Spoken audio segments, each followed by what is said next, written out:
Good afternoon, everyone. It's November 13th. This is Finding the Advaita in A Course in Miracles, or Finding the Non-Dual Messages in A Course in Miracles. This is offered through an open door, which is a free website where we all get together to talk about things non-dual and other things, but mostly the truth teachings, which, as A Course in Miracles says, there's only one curriculum, but there are many, many different ways of teaching the curriculum. So just let's begin by just getting comfortable where we are. We are on page 278 of the Purple Book, which is what we're using. And we're on section 5, the denial of power, the denial of power. So I'm going to read our opening invocation and then we will begin.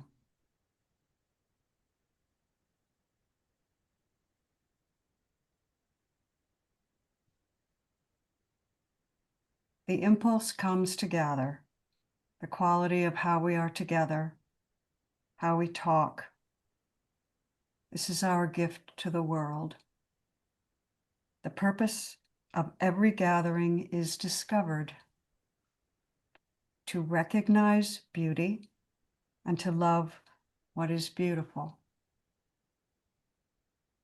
Conversation rises out of every particle. It is all alive.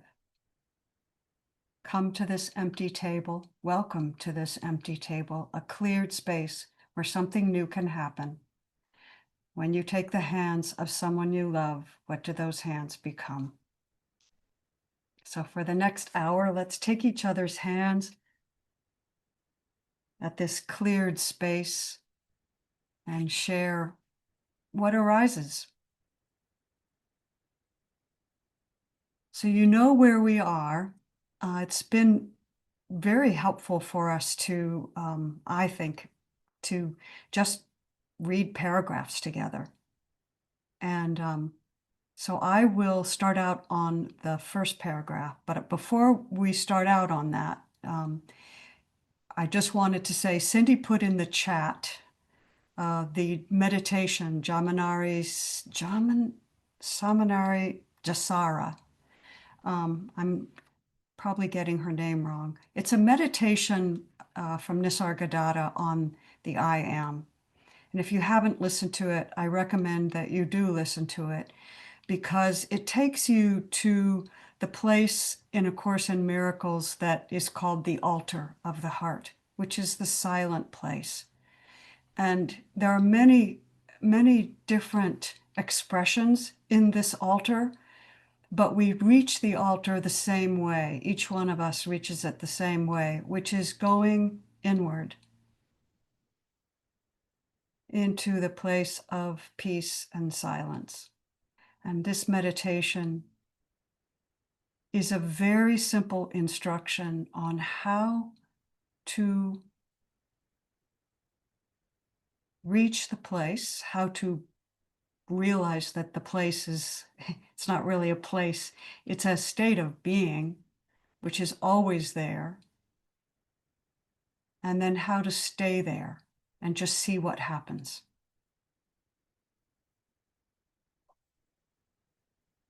If we had all done it, I might begin this gathering by asking us to talk about it. But since we haven't all done it, we'll just move into the text. So if you'd like to read, please raise your hand. If you don't raise your hand, I may. Thank you, May. May, do you want to take the first paragraph and start us off? I was going to do it, but since you raised your hand, I'd love for you to. Yeah. What page are we on again? We're on page 278, Okay. section 5, the denial of power, and we're starting right off on that first paragraph. All right. You can think of the sonship only as one. This is part of the law of creation, and therefore governs all thought. You can perceive the sonship as fragmented, but it is impossible for you to see something in part of it that you will not attribute to all of it. This is why attack is never discrete, and that is why attack must be relinquished entirely. If it is not relinquished entirely, it is not relinquished at all. Fear and love are equally reciprocal. They make or create, depending on whether the ego or the Holy Spirit begets or inspires them. But they will return to the mind of the thinker, and they will affect his total perception. That includes his perception of God, of his creations, and of his own. He will not appreciate any of these if he regards them fearfully. He will appreciate all of them if he regards them with love. Thank you. I think the first sentence in this paragraph is the most powerful. You can think of the sonship only as one. There are no exceptions to that. Okay? And we talked this morning a little bit about that. It's hard to do in the moment. It's not an easy thing for the human to do this. And yet, the more we do this, the more we see that this is absolutely true. You can only think of the sonship as one. It is part of the law of creation, which we've gone back to many times. The law of creation is one. That is an aspect of the law of creation. Those are just words, right? Lonnie, were you going to say something? Was somebody going to say something? Okay. Those are just words. Chuck, were you going to say something? Okay. No, I'd raise my hand to read whenever you want to do it. Okay, thank you very much. I'm not keeping notes of who's reading, so I'll keep asking again. Okay, you'll be next, Chuck. Thank you. So if it's not relinquished entirely, it's not relinquished at all. This is the Indigoism. Everything is for me, right? This is the law of Indigo. Everything is for me all the time without exception. And this is 180 degrees from the way the ego interprets everything. And if you look at note 35, it says, safety is the complete relinquishment of attack.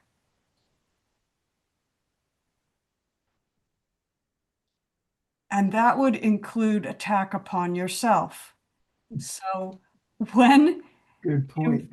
right. I mean, because it always starts with ourself.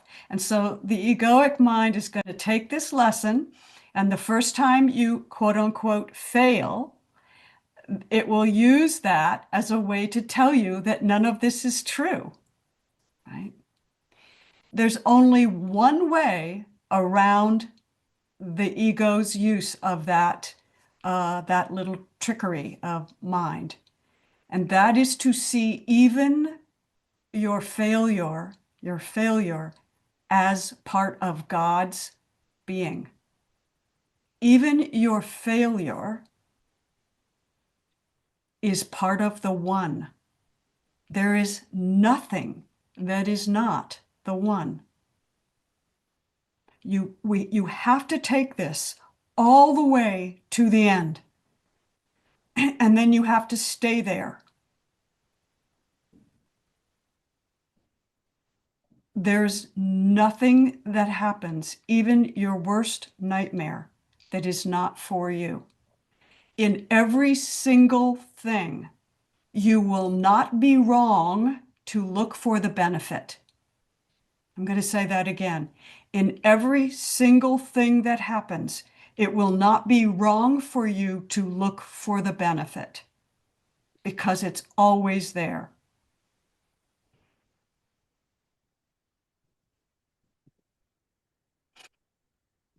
It's like vigilance for the kingdom. It's Just always The what for the kingdom?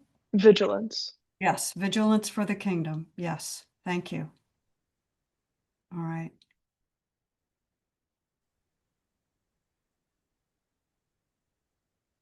So vigilance, August, you're looking a little confused there. Vigilance for the kingdom means staying awake to oneness in everything. Staying awake so that in every moment that something happens that you choose to look at as an attack or you are resisting, stay awake to that resistance. Stay awake to the fact that you've looked at it, or not the fact, but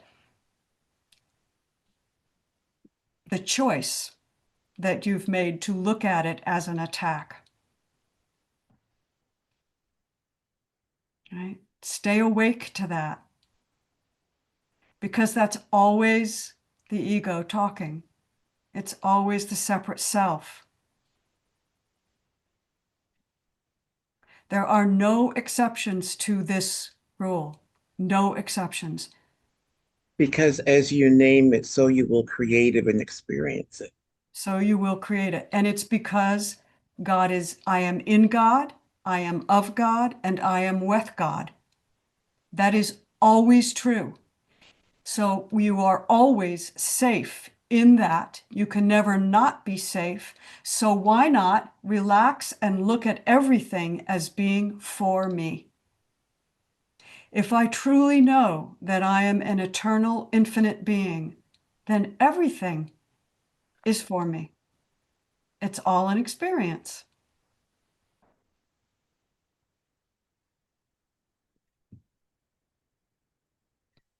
Chuck, do you want to take the next one? Sure. Thank you. That's 2, the mind that accepts. Yes, that's right. The mind that accepts attack cannot love. This is because it believes that it can destroy love and therefore does not understand what love is. If it does not understand what love is, it cannot perceive itself as loving. This blocks the awareness of being and induces feelings of unreality, and results in utter confusion. Your own thinking has done this because of its power, but your own thinking can also save you from this because its power is not of your making.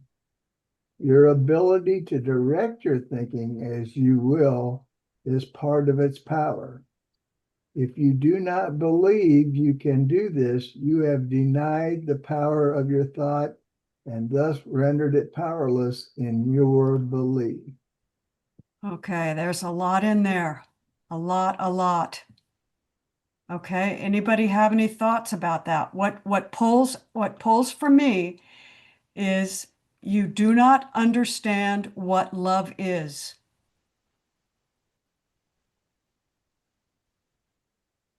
Right? The mind that accepts attack cannot love. Why? Because there are no exceptions in the kingdom. There are no exceptions. Everything is love. Everything is love. Right? If you think there is an exception to love, that means you think there is an opposite to God.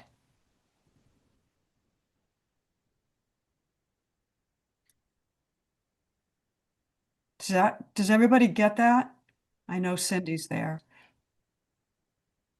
If you think there is an exception to love, you think there is an opposite to God, because that is all that is true.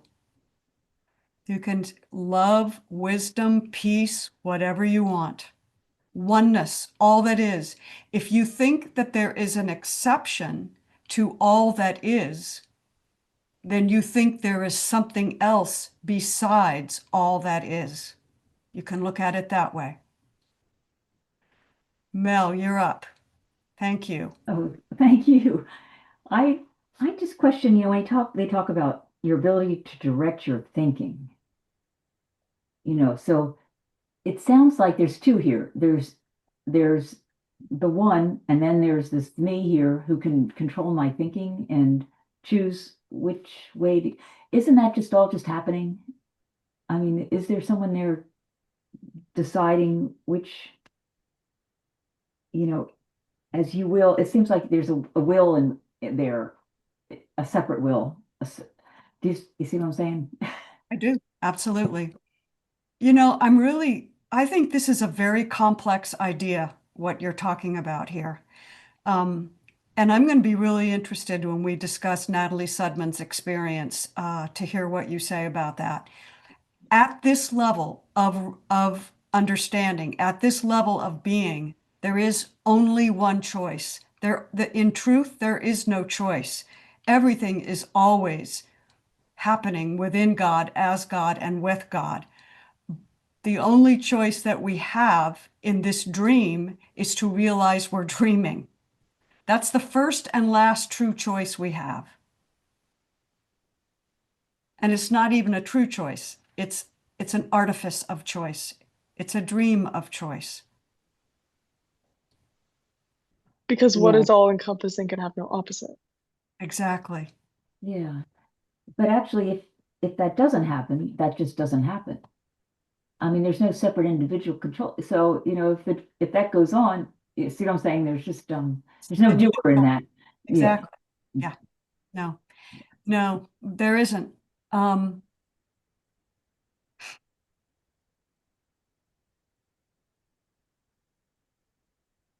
Why do you think, though, this is called the denial of power?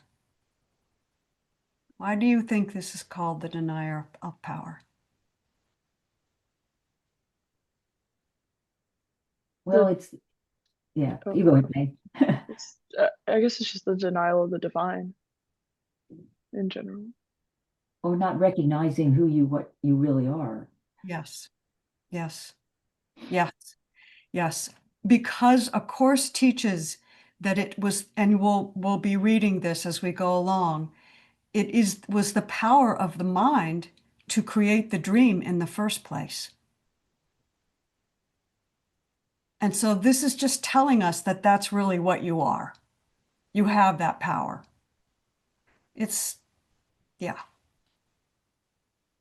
But in the strict non-dual teachings, Mel is 100% right, and her point is right. No one chooses to wake up. The small self doesn't choose to wake up. Waking up happens. Waking up happens. So this is part of the course that's flying under the radar of the ego, right? Thank you, Mel. Cindy and then Carol. Just like to also, I don't think Lonnie's here long enough to understand that once your hand is raised, it's hard to lower it. You can't just change your mind. That doesn't, like we always notice. So Yeah. I'm going to say that out. Yeah. And I'll be real quick. Because it's that first, the inner guidance says, raise your hand, right? And then the ego gets involved and says, no, I don't want to say that. And it goes down. Well, so you might as well put it back up. Yeah. There were two things that came up. One, while I was listening, it just brought me back to Wayne Dyer this afternoon. That was his message, right? There really is just this oneness, this love. And if you're suffering, you're just not there yet. And if you're listening to me, it means that there's a call to wake up, right? So if we're here, then the door has opened and we know like what May was saying in it, and it doesn't matter. And at the same time, going back to that meeting again, which will be uploaded soon if you weren't there and you want to listen to the replay, Amy told a story this afternoon and how she said, you know what? I was feeling something and I was feeling separate. So I called on the Holy Spirit and I used the Holy Spirit as a messenger, and damn if it didn't work. Right? I mean, that's my interpretation. So within whatever this experience is, as long as I'm still feeling separate, I'm going to use the bridge.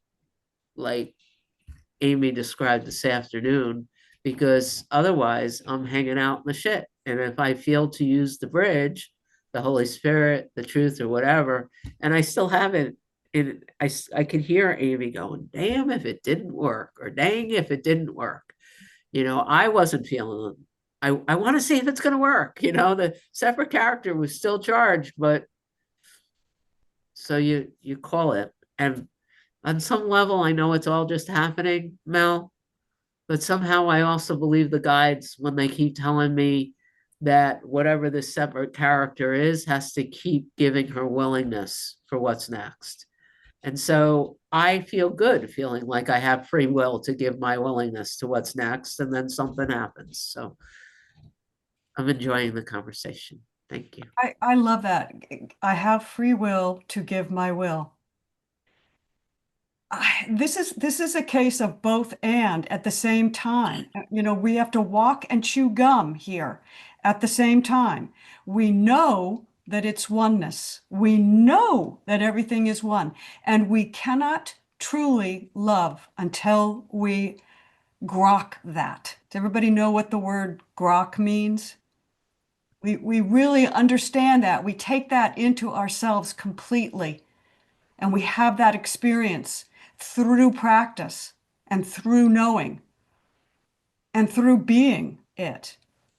But at the same time, the oneness is obviously having a great time expressing itself through these individual, seemingly separate bodies.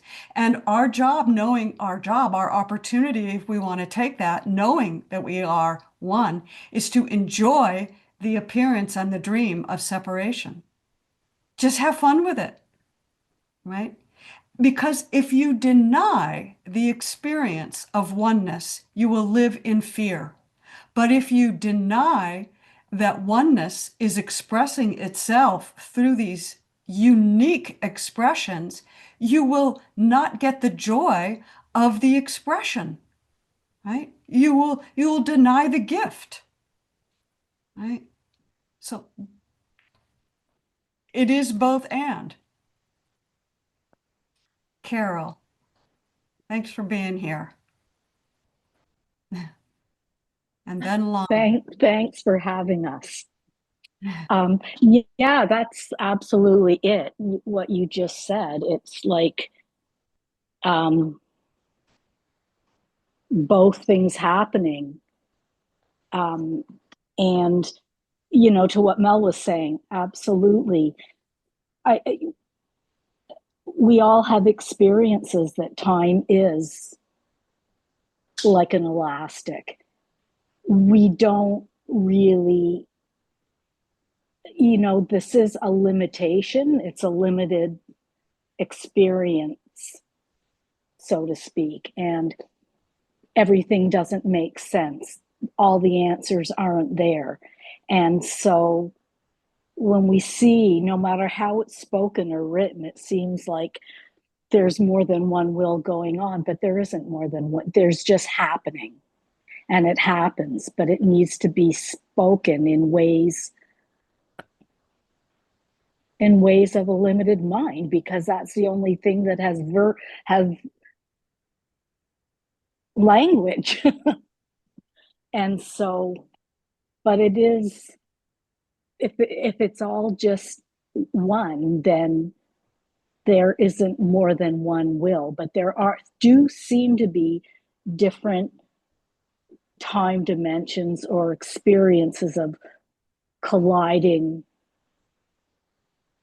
time and space. And I think that probably has got something to do with why it seems to be taught or written in different ways that don't make sense. Yeah. Because we do know there's not an actual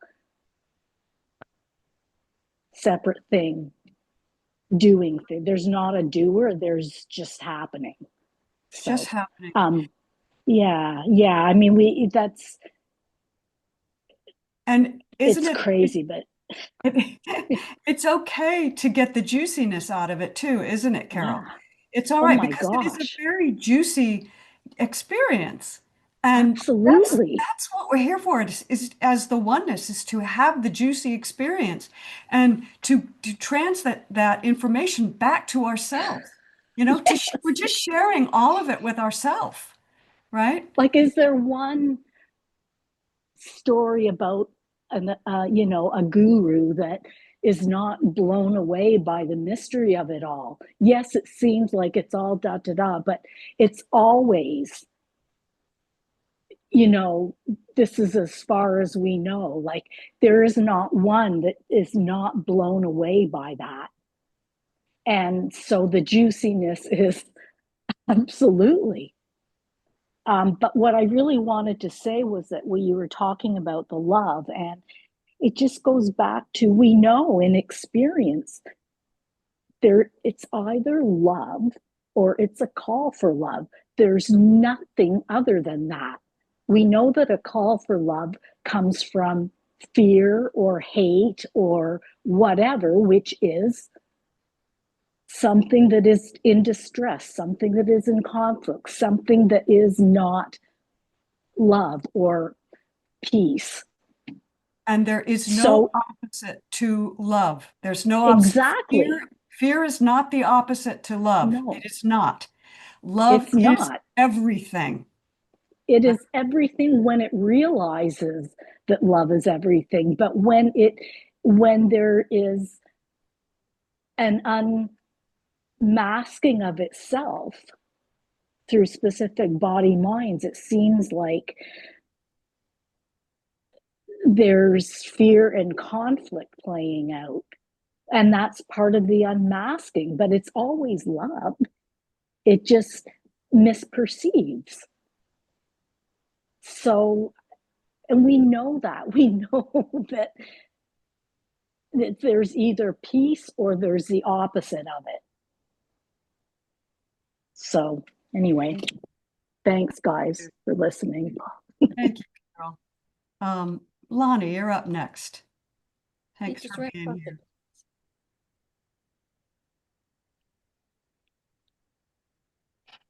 Well, first, the reason I usually put my hand down is because I'm not good at multitasking.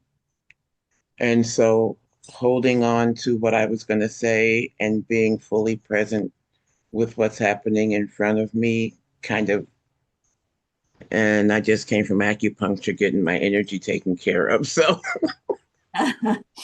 but I guess I was really kind of sitting and it stayed with me. So I guess I was supposed to say it with your thing of what does it mean, the denial of power? And as it rang through my system, what it meant is the denial of the 100% full awareness and embodiment of the knowing that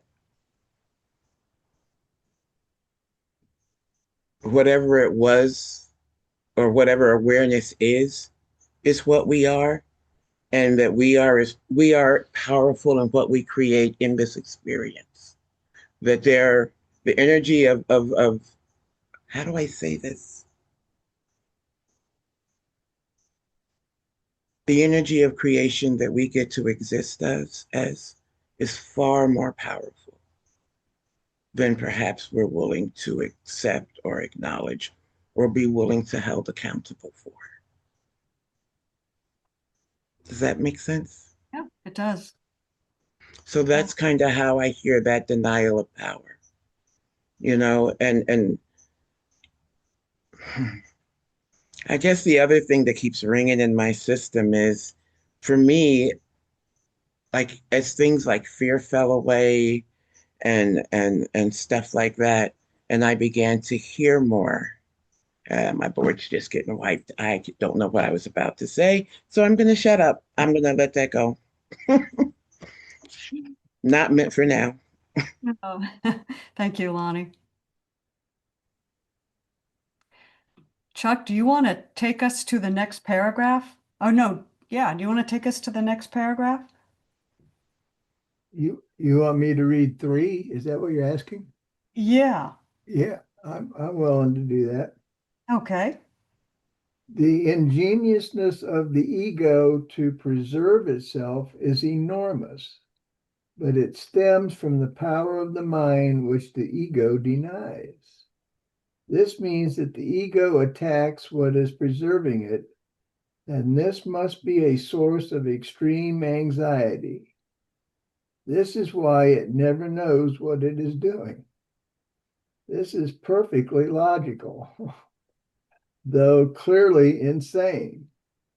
The ego draws upon the one source which is totally inimical to its existence for its existence. Fearful of perceiving the power of this source, it is forced to depreciate it. This threatens its own existence, is a state which it finds intolerable. Now, that is why the Christ consciousness, whatever you want to call it, chose a psychiatrist or psychologist to translate this whole thing. Does anyone want to explain, take a chance? I'll start out. I don't want to put anybody in it. I'll start out with what I get out of that. The main point is that it's really a paradox, that the mind, the one mind, which Mel reminds us is what we are, that's very powerful, ultimate power, that it created and then believed in the idea of its own inability. It created the idea of its own separation, its own weakness, its own lack of power, which is the ego, and then it believed in it. And what's really amazing is that that is the very thing that the ego, which we think is so much more real than oneness, that's what the ego depends upon. The ego depends for its survival on the very thing that created it. And the ego denies the very thing that it created it. It's such a, as May draws, it's the infinity symbol. It's cray-cray.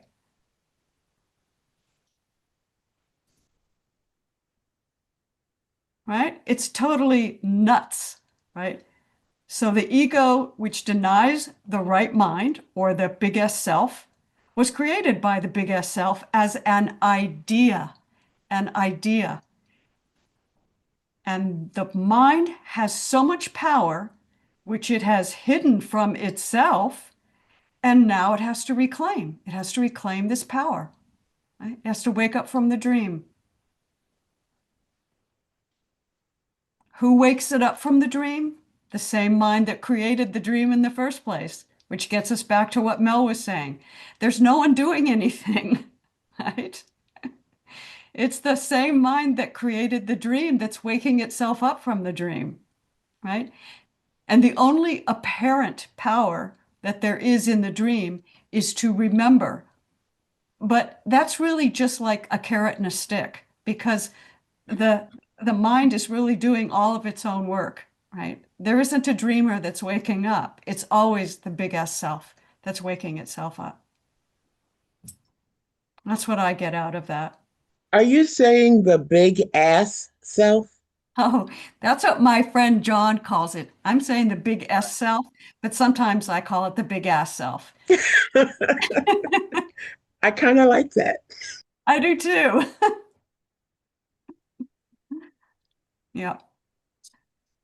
It's the kick-ass self, whatever you'd like to call it. It's the one. It is the one, beautiful, brilliant, at one-ment, infinite, all that is, the big kahuna, whatever you want to call it. Right. Anybody else have any other thoughts about paragraph 3? Mel? Well, that's why they said the ingeniousness of the ego. Yes, I mean, it's ingenious. it is. And it's, maybe that's the play too, because it's made it so, crazy and at one side, and yet so ingenious that it loves that play of fooling itself so intensely. Yeah. It's amazing. It is amazing. Yeah, thank you. Thank you, Mel. I can remember the first time that thought, that idea, that realization entered into this awareness. And I was just like, wow, that is so creative. And that's what I am. How can you not love yourself? I mean, that is so creative.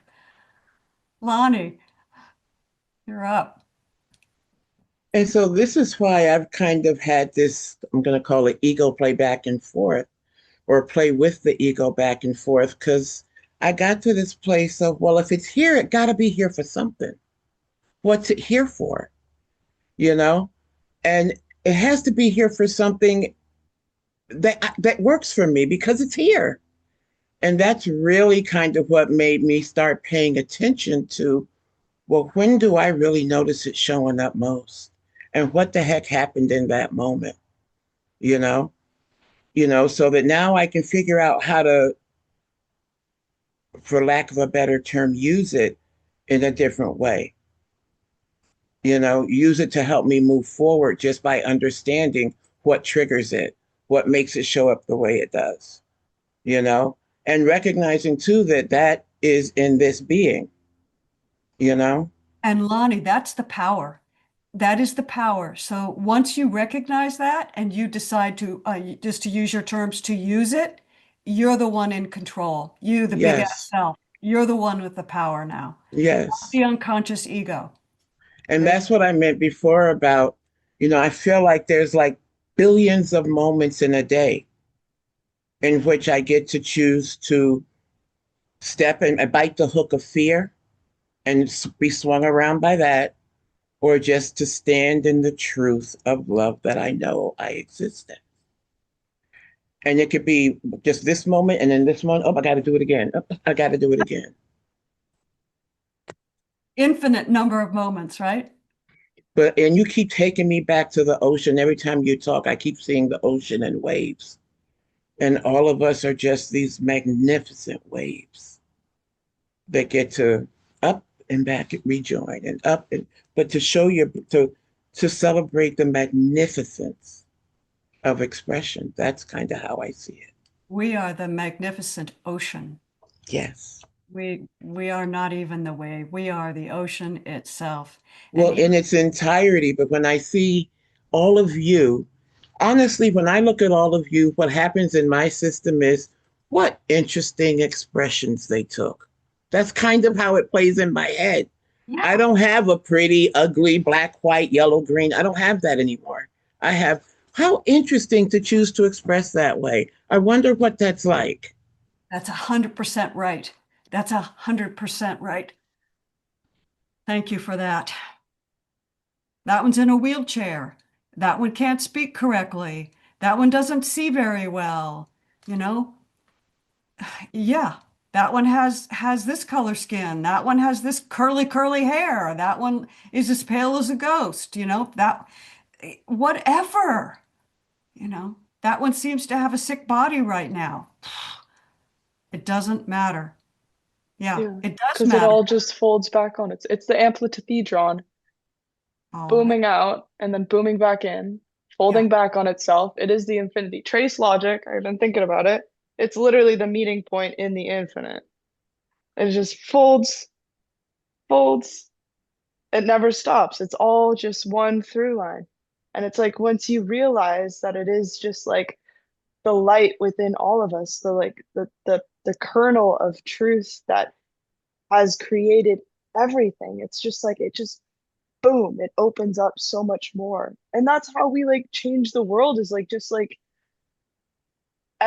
once everybody is like taught this or something, just like from the get-go, or just like nobody forgets. It's like I think we'll just all like live in harmony with like Earth. Like it'll all just like I just want that so bad.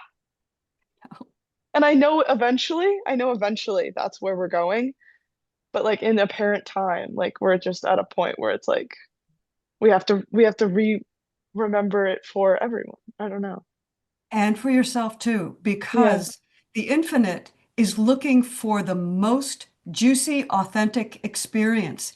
It wants the depth of experience. So while you know that you are the oneness, infinite, absolute, big kahuna, you know that, you can also really have your anger and your fear, knowing that it is just an expression that is coming through in the moment, that it's not what you are, and you don't need to go down the rabbit hole with it. Right? That's being in service. I know what I am, I know who I am, I know how I serve. That is being in service, is being your authentic self. Thank you. Thank you. Have you read yet, May? You read I first. did, Okay. but I can read again if nobody else wants to. Does anyone else want to read? I'll just do it. Okay. August, do you want to? August, you want to read? Or do you have the book? I just wanted to say something. I don't have anything to read. Okay, so I've been thinking about this whole language situation and how it's a control mechanism. And I think it's really interesting how we keep referring to things as light, okay? I think it's really interesting. And if we really think about it, how we've made like light this like holy thing and like the dark like this like unholy thing. And actually, that's how they first spiritually, then legally started the whole racism thing, okay? It was by like demonizing this one other part, okay? First of all, everything started in the void, okay? Actually, it's not even the light creating things. It's the darkness creating things. The light is a creation of the dark. Like everybody came out of the womb. You feel me? It wasn't light in there. Unless I think you it's have both memories of that, and. let me know. Okay? Okay. Yeah. August, you are going to love Natalie Sudman's video. You have to watch it. When she goes into the healing, and she had a near-death experience, and when she goes into the healing space, it is womb-like, warm, totally silent, and dark. Like the void, silence is darkness. Like, what do you mean? What do you mean the light? The light. What? Yeah. Yeah. Thank you Again, for it's what we choose to decide is a right or wrong or good or bad by using that light or dark, when in fact all of it just is. All It of all it just just is. is. It's not like the light is like the good and like We the don't dark. have the light without the dark. We don't have the dark without the light. yeah. Yes, May. Yes. Thank you for reminding us, August. Like Are you even referring to like the dark times or like dark magic or like dark whatever, like specifically using the words like black magic and like black this and black that to represent darkness and all this stuff. Like, what's that about? Okay, It's everything. about discovering that black is beautiful, August. That's what it's about. First of all, actually, Yeah.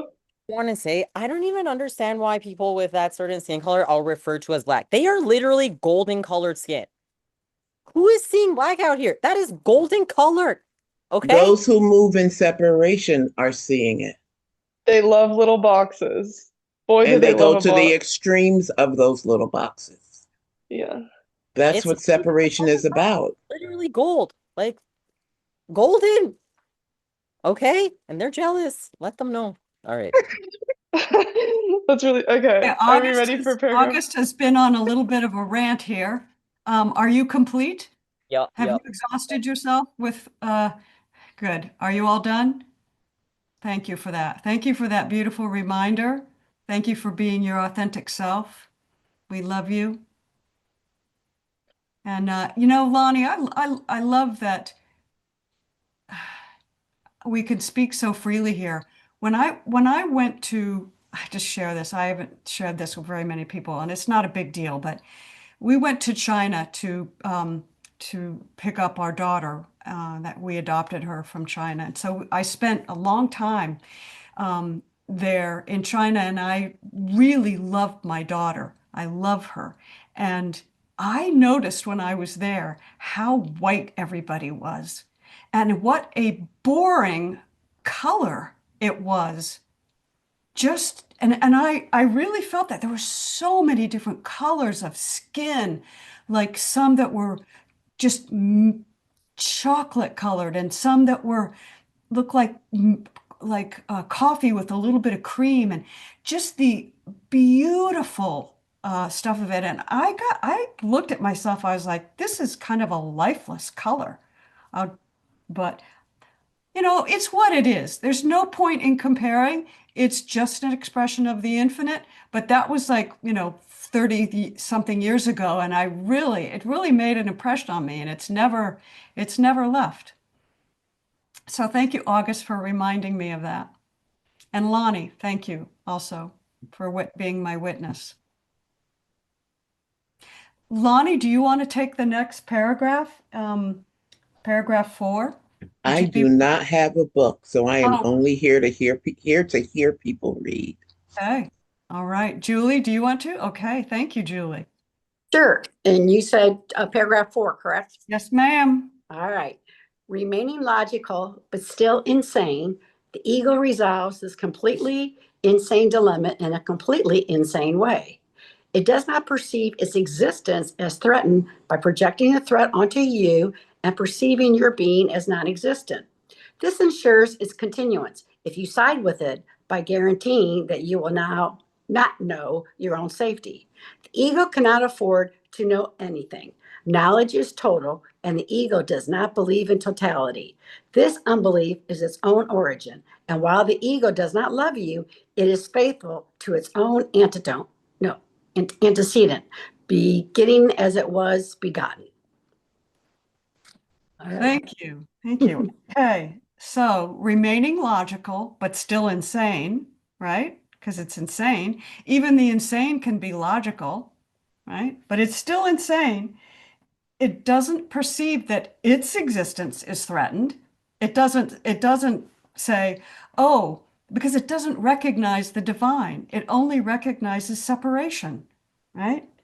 So then because it refuses to recognize it, it projects its non-existence, it's knowing that it's non-existent. The ego somewhere in its deep dark recess knows it's non-existent, but it can't really face that. And this is just words here. So it projects it outward and says the other person is non-existent. I'm the only one here, right? So the egoic mind is asleep to its own inherent divinity, and it's completely oblivious to its own inherent divinity. It does not perceive oneness or eternity, and it feels threatened by waking to this because then the dream of its own existence has ended, and it's the end of the ego. At some level, the ego knows this idea knows this. So stirring in its sleep, it projects its own fear of waking up into another dream. The other dream is the dream of the separate person, right? So how to awaken? We read paragraph 5. But before we get there, did that make sense, what I just said? Did that explanation make any sense? Does anybody else, because that was a fairly complicated paragraph. Made sense. Okay. Carol, you're at the head of the table. The more I read this course and go back to it, you know, it's written like, here's what you got to do, here's what's going on. And really it's just saying, hey, this is what happened. This is how it happened. And it's not right or wrong. It's just what happened. But I think that ultimately it's exploring, and that something can't know itself and fully appreciate itself without examining itself, without experiencing itself. and I know I say this a lot in different places, but that's the difference between absolute awareness at rest and consciousness, or awareness in manifestation. And so that is experience. And there cannot be experience without ego mindset. That's right. It's as simple as that.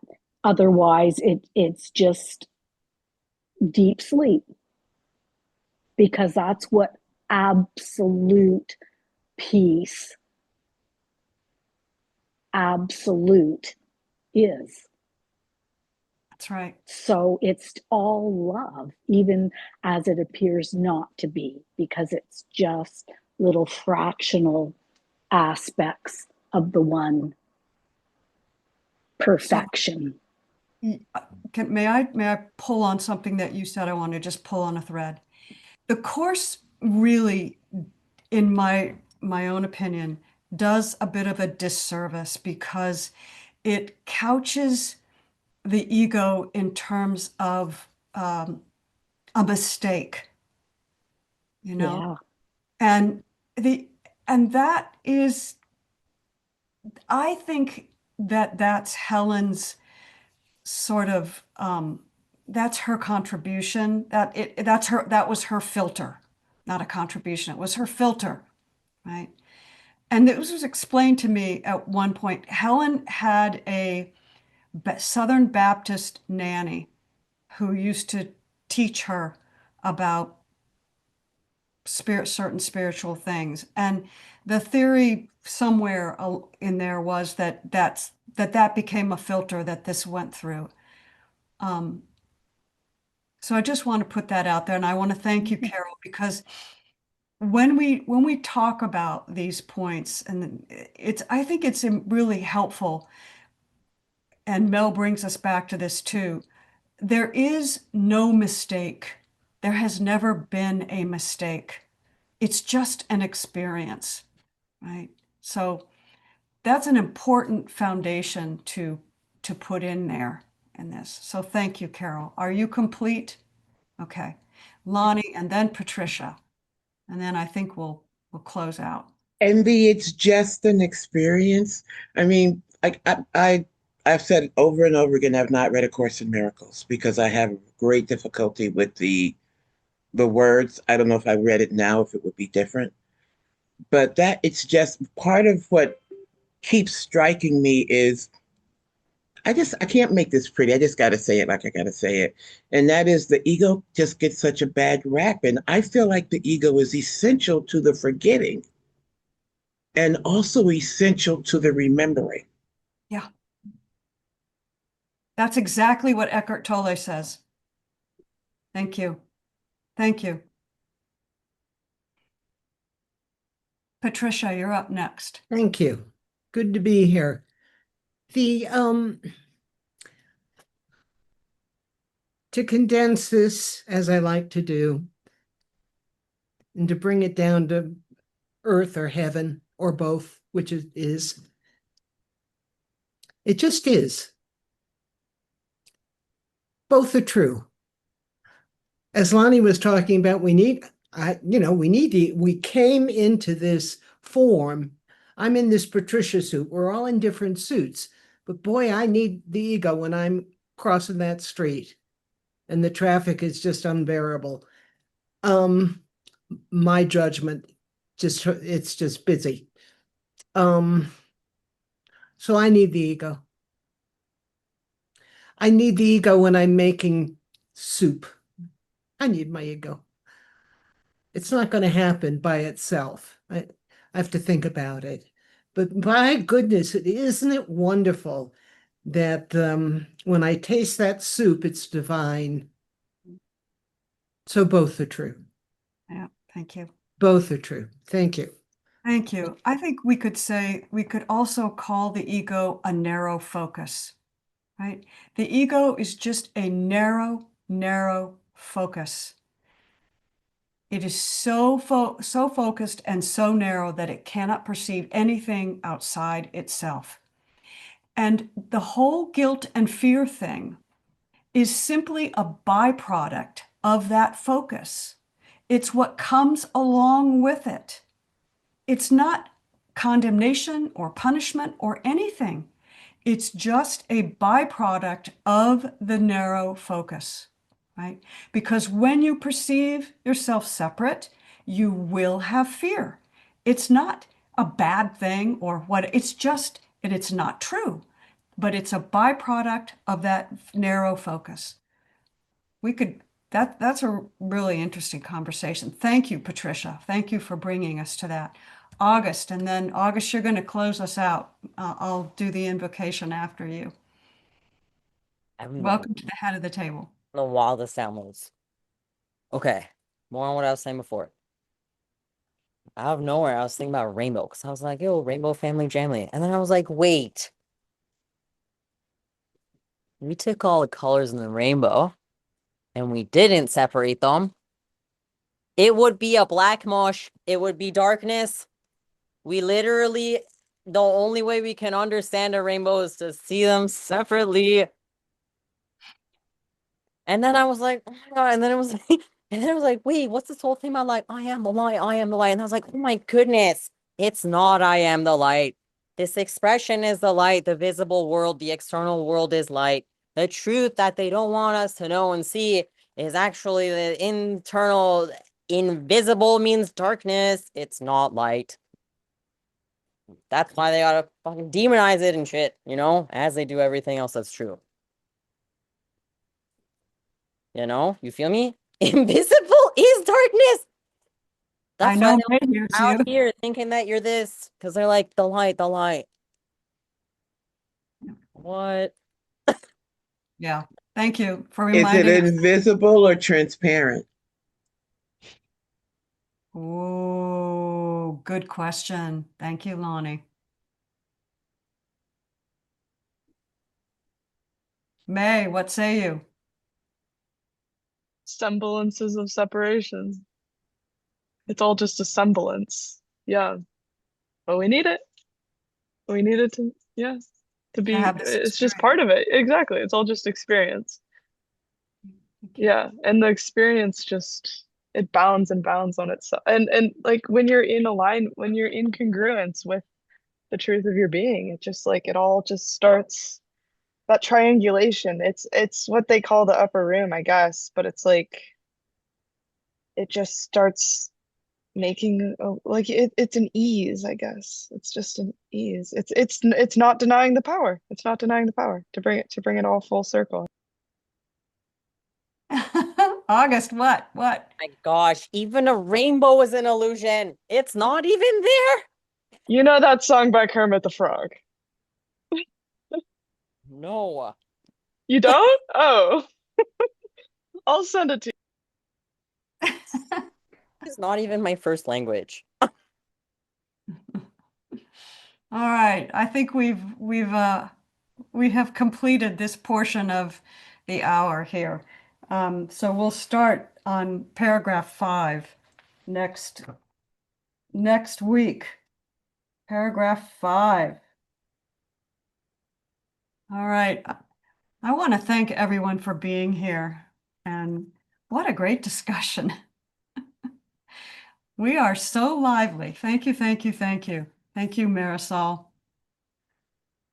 Oh, all right. Love you too, Lonnie. So for next week, come, whoever you are, wherever you are, whatever you are, however you serve, wanderer, fire worshiper, lover of leaving. This is not a caravan of despair. It does not matter that you have broken your vows 1,000 times, still come, and yet again. And that's Rumi. And it's translated by Coleman Barks. It's from the Big Red Book. I love Rumi. All right, so I'm gonna say the class is over and I'll stop recording if I don't, stop recording. Stop recording, and then I have a question.